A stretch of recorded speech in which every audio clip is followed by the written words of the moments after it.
What's up, what's up, what's up, my friends? Welcome. Get ready. Grab a snack and a bevy. It's time for you and I to have a chit-chat.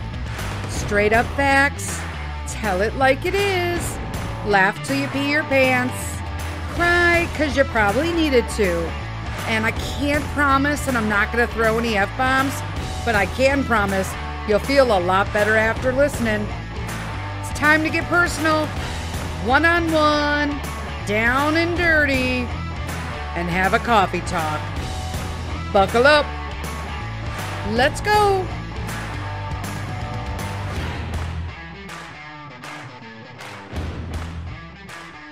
Good morning, everyone. Hello, my friends. Happy Saturday. Welcome to another coffee talk. I'm Denise. Grab a bevy and put on your big girl pants, because I'm sure you all know by now that this is my cuss episodes. I'm really trying to get it back on track. I'm really trying. Happy April, everybody. Where the hell did March go?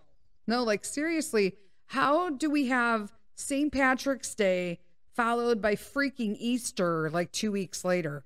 That's pretty jacked up. I'm just saying. I don't understand all these dates, but I feel like Easter needs to be a set date in April.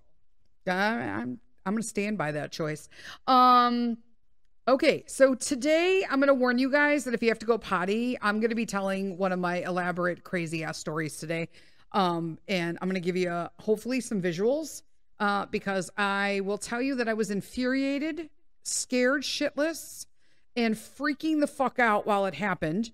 But it all turned out well. So for those who are tuning in for the first time, welcome. It's my coffee talk. I swear. So there's there. If you don't like cussing, probably a good time to tune the fuck out. You know what I'm saying? All right. So I got Buster the other day. Our temporary fence, as I mentioned in another episode, I don't remember if I even told this story. Like, how crazy is that? I'm like sitting here like, wait, did I tell this story? I had this story about Buster. Now I'm thinking I may have said it already. I don't give a fuck. I'm going to say it again. Anyway. Oh, hey. So real quick, we have a visitor in the studio today. This visitor is an established young man he is becoming established in finances, and he is really, really doing a great job, saving money for his future, where he's just going to be totally loaded and apparently richer than Elon Musk.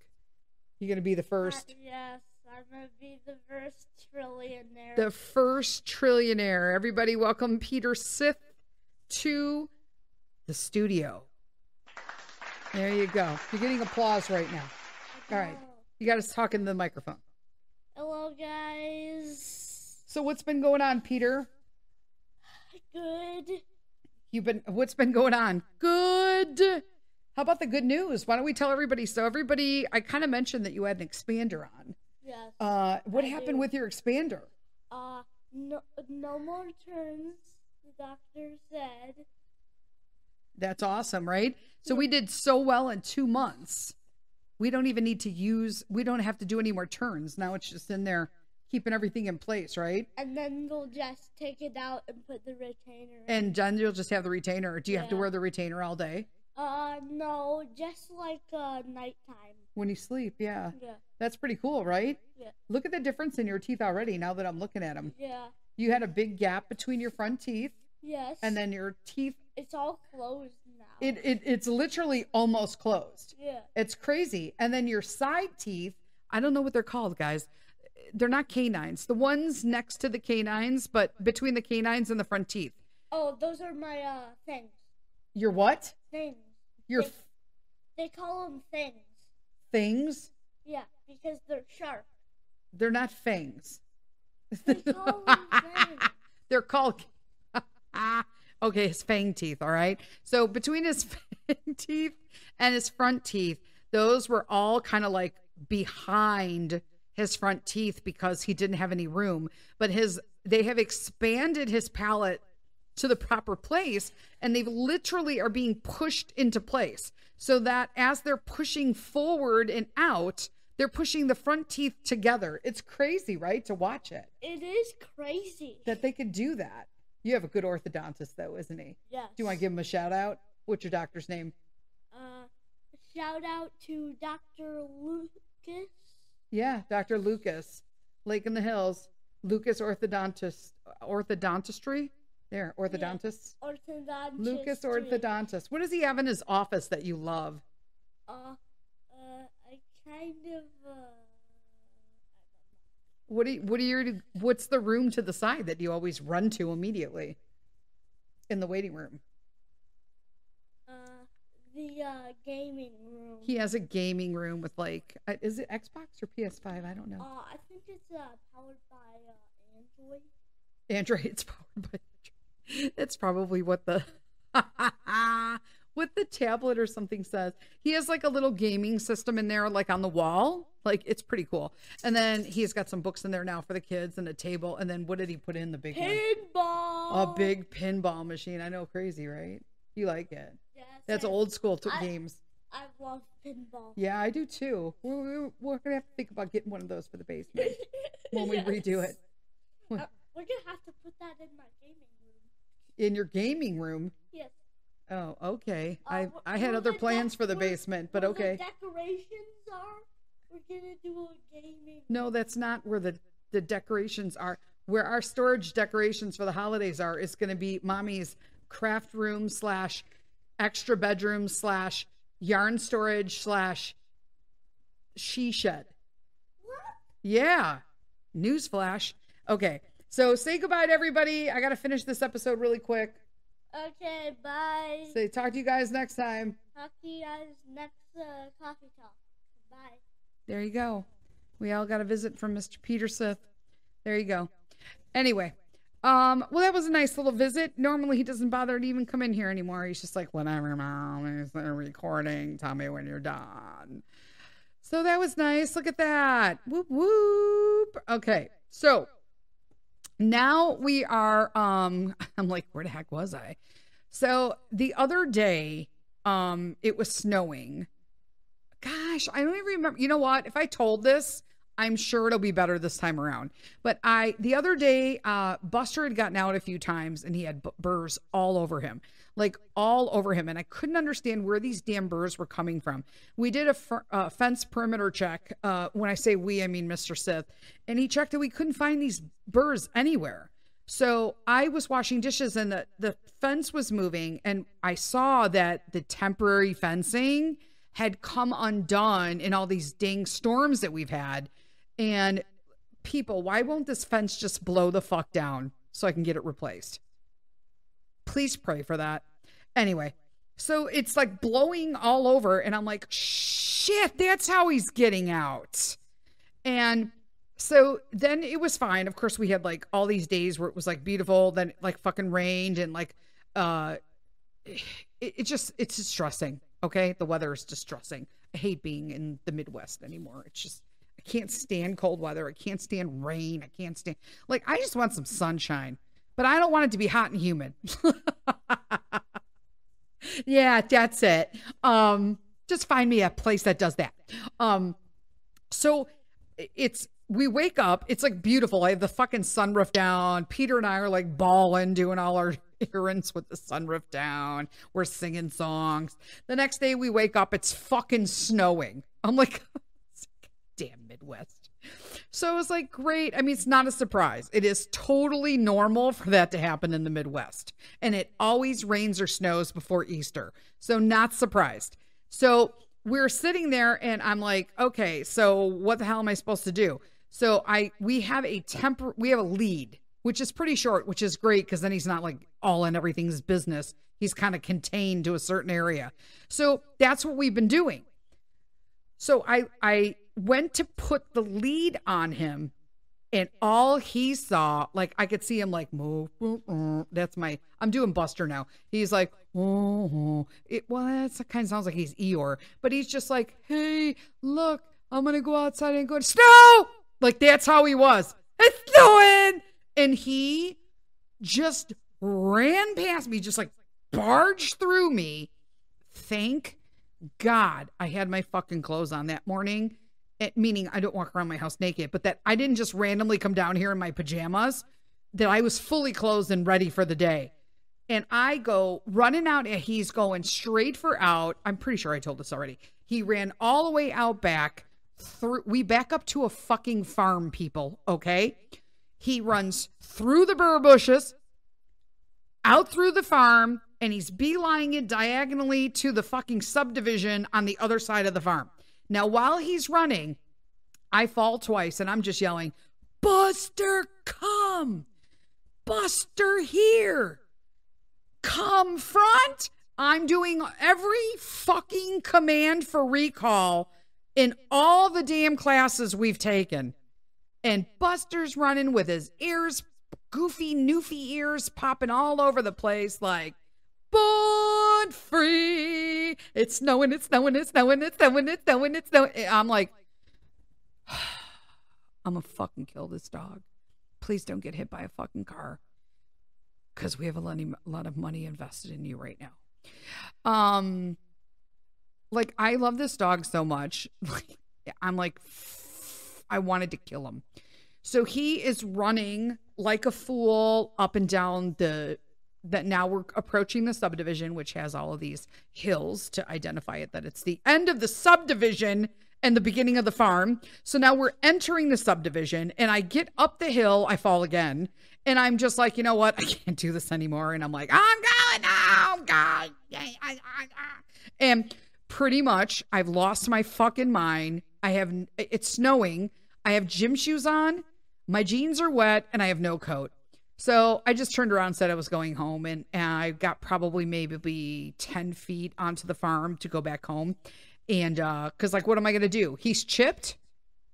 Pray he doesn't get hit by a car on the main drag, and put it out in all the, socials.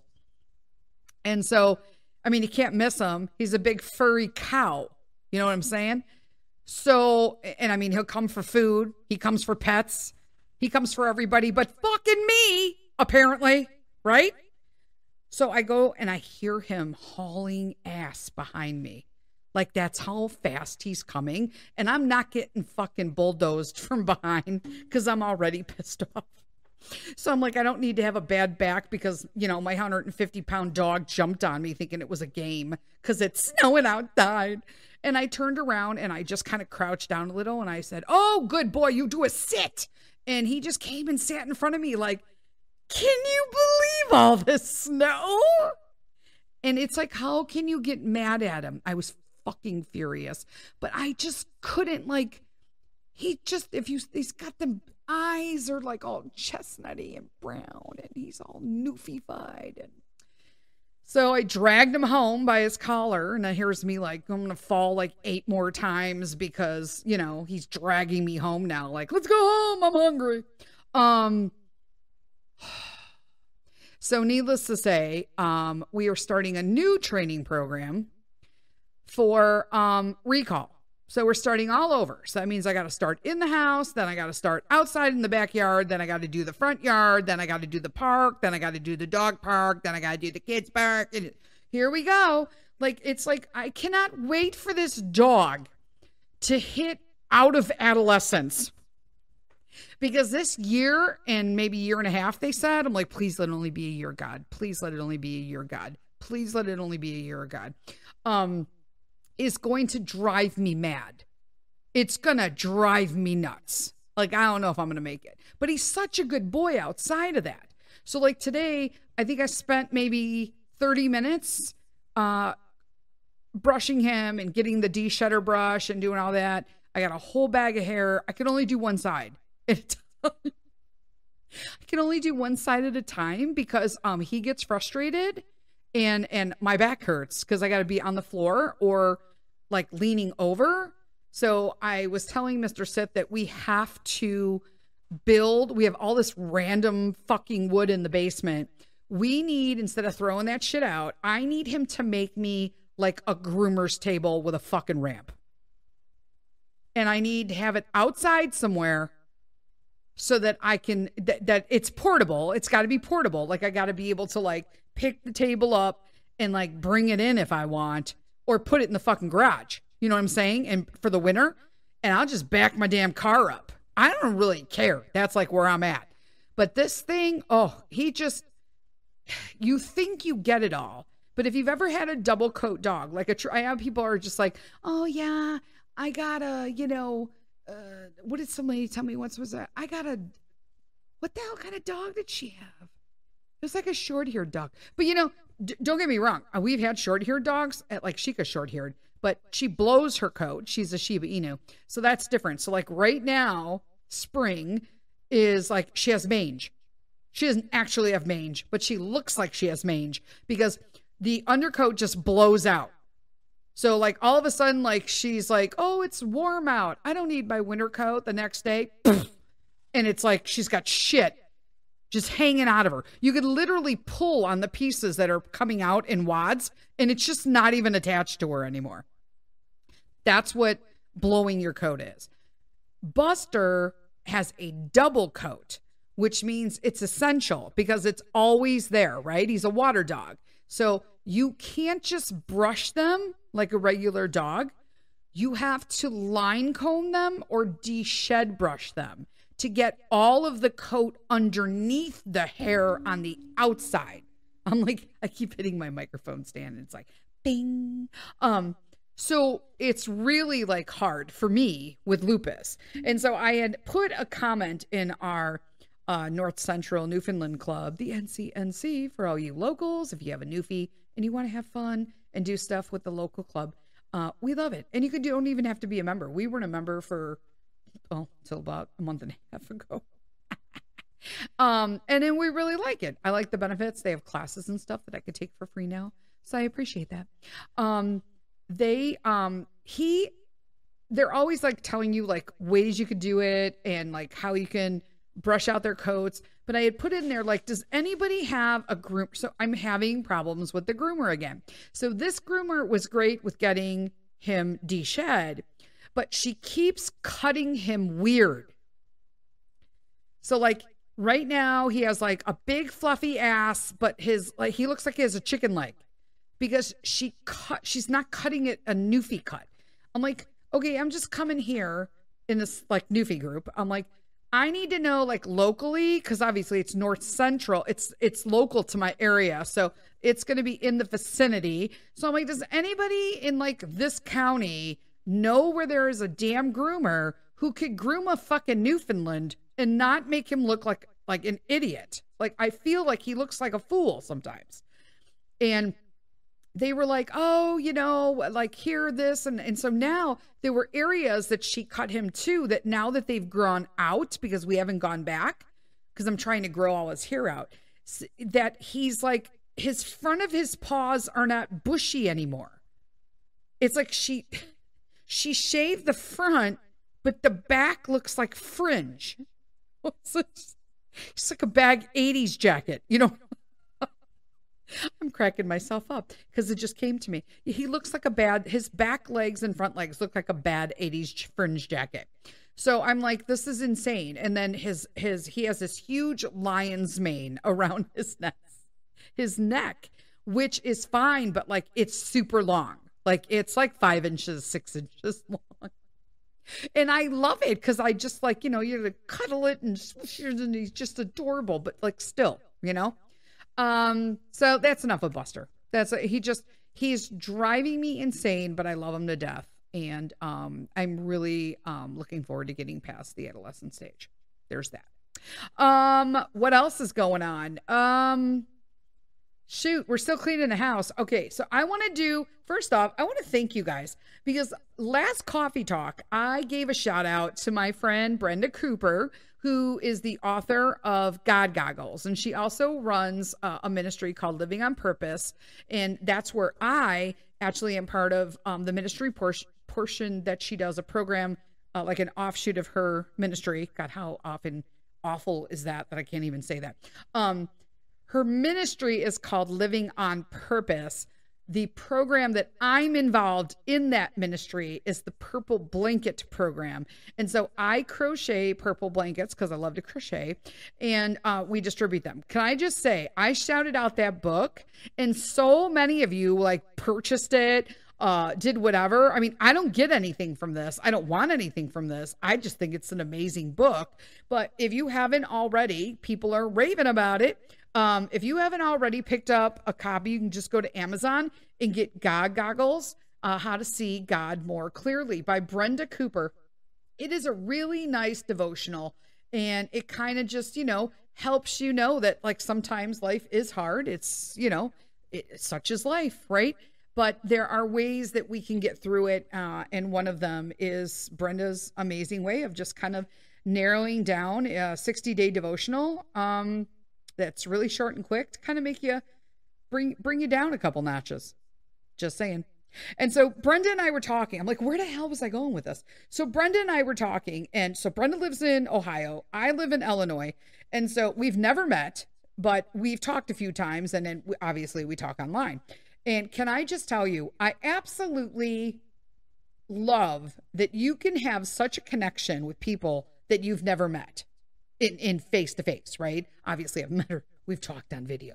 But we were talking about a bunch of stuff, and she had been listening to one of the podcasts, and she was like, can I just tell you, we have this quote board. And here's me like, wait, what? So in her house, they have like a whiteboard that have like quotes of the month or quotes of the week or whatever. They're freaking amazing. I thought, what a great idea is that?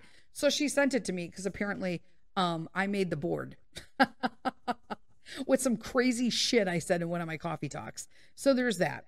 Thanks, Brenda. Love ya. What else are we doing? We are, this weekend, it's like we're deep. We are knee deep. Okay, people, in the decluttering process of this house. So I let Mr. Sith take a couple of weeks off. It was maybe like 3, too long. Okay. I'm giving him the benefit of the doubt, and he knows that, but I am going to work his ass so hard this weekend. Surprise! I'm going to be working him so hard because we need to keep up with this momentum. And I'm still doing shit. Like I'm going like behind the scenes. I'm going through like drawers and paperwork and like cleaning out stuff and all this. You just got to keep at it. And it is so incredibly liberating. And here's the thing. It's overwhelming at first because you don't know where to start. And I 100% suggest that you start with your closet, your personal closet. Just start with your closet. It's all you can do. And I totally did the Marie Kondo. I didn't do her whole process because in all honesty, I think my process is better. I fucking said it. Yep. My process of organization is much better than Marie's. No, but what I like about it is that I am able to, I like that she tells you to take everything. So like all your clothes out of your dressers, whatnot, take all of your clothes. Now I did my dressers separate because I already knew that half of that shit was going right outside of the underwear and the sock drawer. And I literally cleansed my underwear drawer because in all honesty, I'm like going to be 55 and there's shit in there that I have no business wearing. And if I wore them, all I would be constant, no matter where I went, even if I was at a lunch with Jesus, all I'd be worrying about was be pulling my drawers out of my fucking ass. You know what I'm saying? So I got no business having that shit. So I just got rid of it all. And so start with your closet, pull it all out, put it on your bed, do it in the morning. Why? Because now you can't fucking go to sleep at night until that shit is done. Motivation, right? Key point. Number 2, you really have to be, she does this thing where like, does it bring joy to you? How does it make you feel? And I'm thinking, well, I don't know. It's still got a fucking tag on it. So apparently it doesn't bring me anything because it's got a tag on it, girl. Anything that had tags, it went. Donation, boom. Anything that was in the back of the closet, because you all know what I mean. There's shit in the back of our closets or in the corner, however you look at it. I got a walk-in. So if you don't have a walk-in, there's going to be a side of your closet that has shit that you don't even reach for anymore. You wear the same shit. We all do. You know, you're never going to need that. Here's my thing, like dresses, unless it's like formal dresses, especially. unless it's a dress that's like your simple black, basic black. It has no, like, what am I talking about? Like an accessory or a trendy cut to it. It's a basic standard cut black dress. Keep that. If you bought a dress for like your cousin's wedding in 1999 and you paid a lot for it and you think you're going to wear it again, you are fucking not going to wear it. Get rid of it. Okay? Get rid of it. Let some kid wear it for fucking Halloween.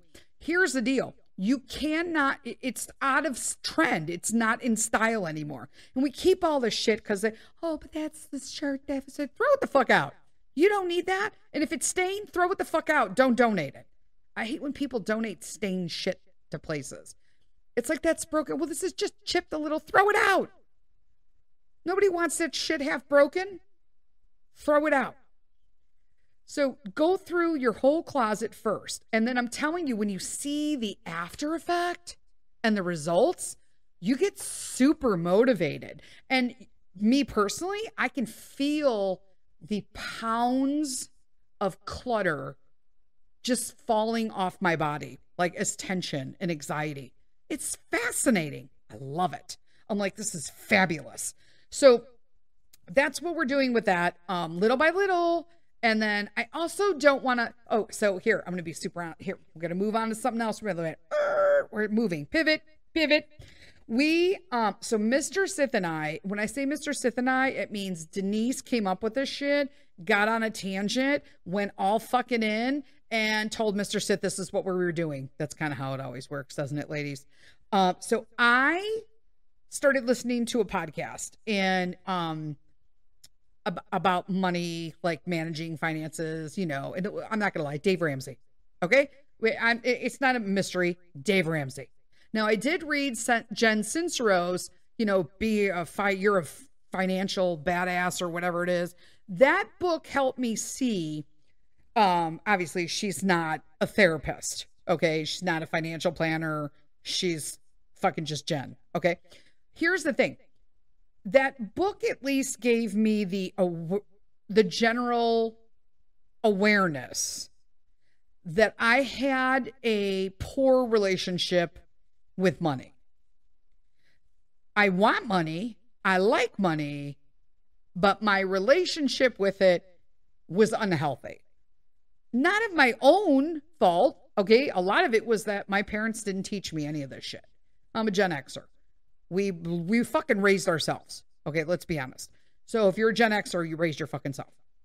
So I'm like, I don't know any of this. And I see how my parents live with poor financial planning and relationship to money. And I don't want to live like that. I want to live like this. Like, this is my plan here. And so I was on Netflix one day when I couldn't sleep, and I love documentaries. Okay, so that's all I'm watching right now because I just can't stand fucking Hollywood. And yeah, we'll talk about Nickelodeon in a minute. So yeah, I'm into 3 episodes, and I had to like fucking break because I was outraged, disgusted, and pissed. 3 episodes. That's where I'm at. So I started watching it, and there's a show on there called I Will Teach You to Be Rich. And I was like, man, this sounds fucking fun. I'm going to listen. I'm going to watch this. So the host is this guy called Ramit Sethi. And Ramit Sethi is this awesome guy. He's fun. He's personable. He's nice to look at. He dresses nice. He's got a beautiful wife. I just think he's a pretty nice guy. He's the complete opposite of fucking Dave Ramsey. So if you don't know who Dave Ramsey is, where the fuck have you lived? Because I'm just saying, I'm so sorry. I'm sorry. But seriously, I think that so much people put stock into Dave Ramsey. This is going to be a differing fucking opinion right now, and a lot of people might not like this, but I think he is antiquated. He's so fucking, I don't think he is up to modern times with respects to his advice, his financial advice. Hear me out. Wait for it. Okay? Stay with me. he still encourages cash envelope systems. And nobody even fucking wants to take cash anymore. Either people will take cash because they're small businesses, or, I mean, I would love to carry around copious amounts of cash, but I live in an area that, like, let's just say, like, if I needed cash, I would be going probably to the city, which is Chicago. And I'm not carrying fucking cash in Chicago in an envelope because I got to get shit done there. I'd rather have my card for protection. So I don't really think he's living. And it's like, stop going and get coffees. Fuck you, Dave. I love coffee. Why do I got to give up fucking coffee? I work hard. I do everything up in this house. Like, honestly, fuck you, Dave. And so this is, I started listening to like an episode. There's only like 5 of them. So go on Netflix and find it. It's I Will Teach You to Be Rich with Ramit Sethi. Ramitsethi. Ramit Sethi. So I love him. So I fell in love even more, and I was all in when I heard him tell these people, so what do you think you should give up? Like, in order to, so basically he thinks that everybody can live their rich life. You just have to straighten out your relationship with money. And that so he has a psychology major. So he factors in that there is psychology in how and why we behave with money the way we do. And it's not always, first off, it's not always negative, like where everybody's broke, okay?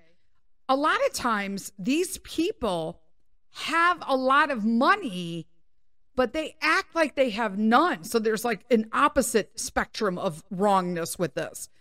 I just am going to save and save and save and invest and invest. And, you know, they're cutting fucking coupons and shit. And he's like, why? Why can't you just get that? Because they have the opposite problem. Their poor management or their unhealthy relationship with money stems from something that's usually parental. Okay. In that their parents were penny savers or whatnot. I learned about how in the Midwest, there's this thing that you get a job, you work for a union, you get a pension, you stay there and work every day and 401k and buy a house because it's an investment. And he's like, that's all bullshit. That's a Midwest thing. That some people are literally going broke trying to buy houses when they don't have to.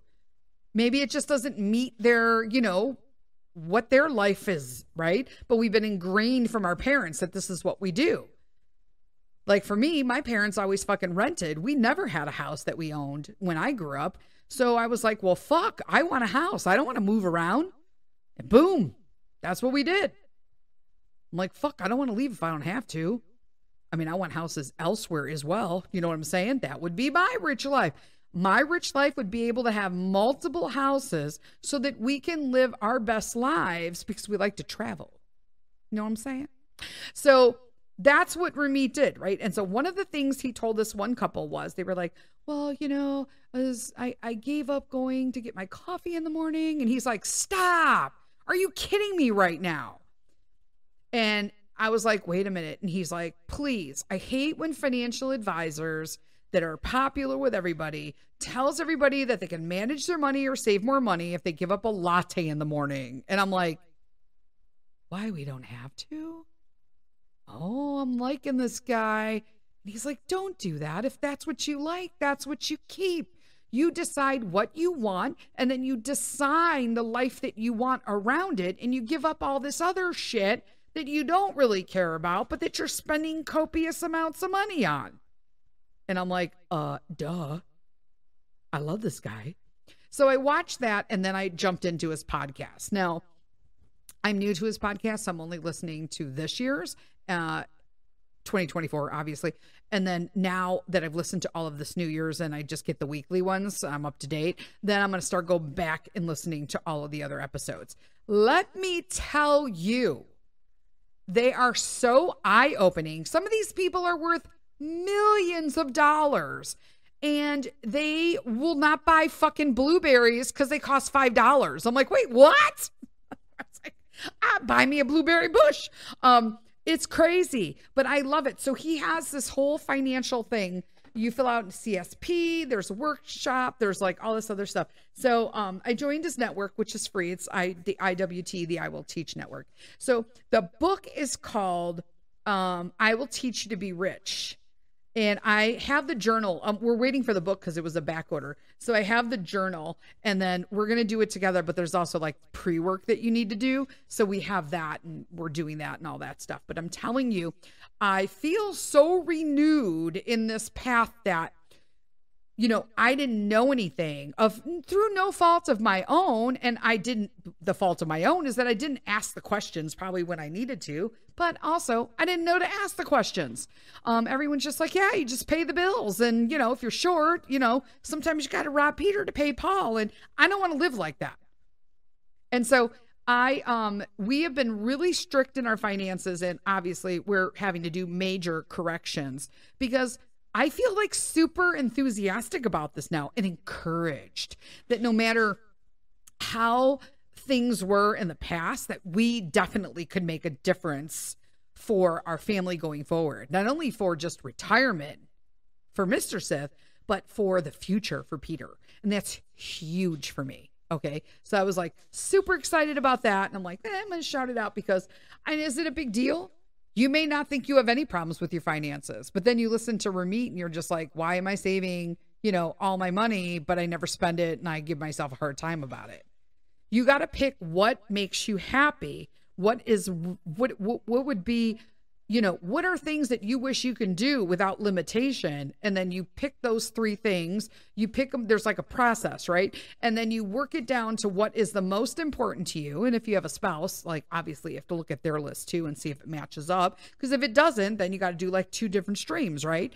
And then you revolve around that. And I'm learning a lot about investment. So for me, I didn't know anything about investments. I'll be honest and forthright with you guys. I don't fucking have anything. I don't have any retirement. All of that shit that I did have was fucking blown away when I went through cancer treatment and racked up millions of fucking dollars after my insurance company dropped me halfway through coverage because I reached aggregate limits. So I'm still getting $8,000 a week chemotherapy treatments, and they're just putting it on my fucking tab. And I didn't know at the time because I was told, you just pay your bills little by little. That's important. You don't want debt. And all I did was put myself into broke debt because I could never, ever pay those fucking bills off in my lifetime.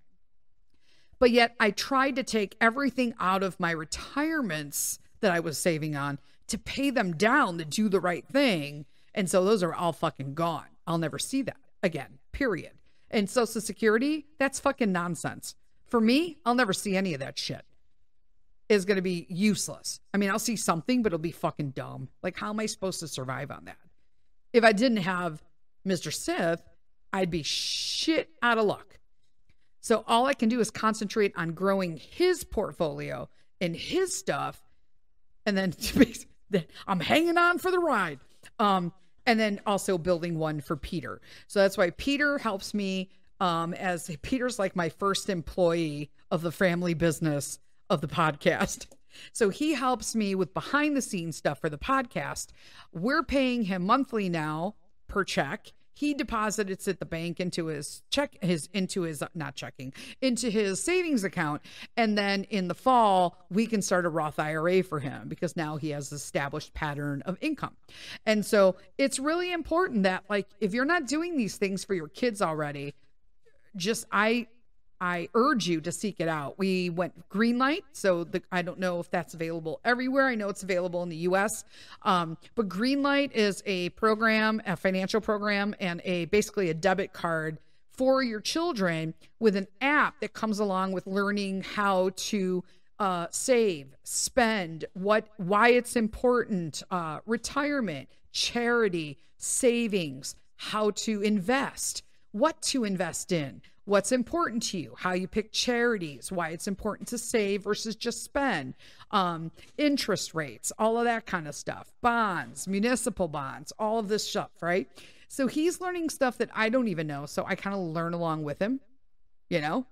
And I want him to have all this knowledge now so that by the time he's handling his own finances, it isn't a crapshoot. And he's just like, oh, I didn't know it was a stupid problem. I just made a mistake and now I'm broke. And no, it's not a mistake now because he already has all this information and knowledge about finances so that when he actually is handling them on his own, he's aware of what needs to be done. And then we can continue to guide him with investments and stuff. Right now, he's not that far off because he wants gold and silver. There's that, right? When your kid's saving for like gold and silver, that's what they own, a CD. Went to the bank, he asked the lady how much interest rates were and how much, what was the minimum investment on a CD? I was like, wow, okay. Good question. Like, good question, dude. We should do that as well. But yeah, and I don't know what anybody else does with their finances. It's none of my business, but I just want people to know that sometimes I felt like I was so alone in half of my life when pretty much everybody's living like this. And I've been listening to Ramit, and now that I'm hearing all these different people from like broke to unbroke talking about finances and their background and why they deal with their finances because of the things their parents did or things they observed. It's just curious to me that like, okay, I'm not alone, right? I wasn't bad with money. I just had unhealthy habits that, you know, and I'm gonna correct it while I can. It's all you can do. You can only move forward, people. You can only move forward. That's pretty much all I have today. Shit, we're 40 minutes in. Look at that. Dang. Well, happy Saturday, everyone. You guys enjoy your Saturday. I hope it's shining where you are. And when you're out and about today, don't forget to lead with kindness. See you next week.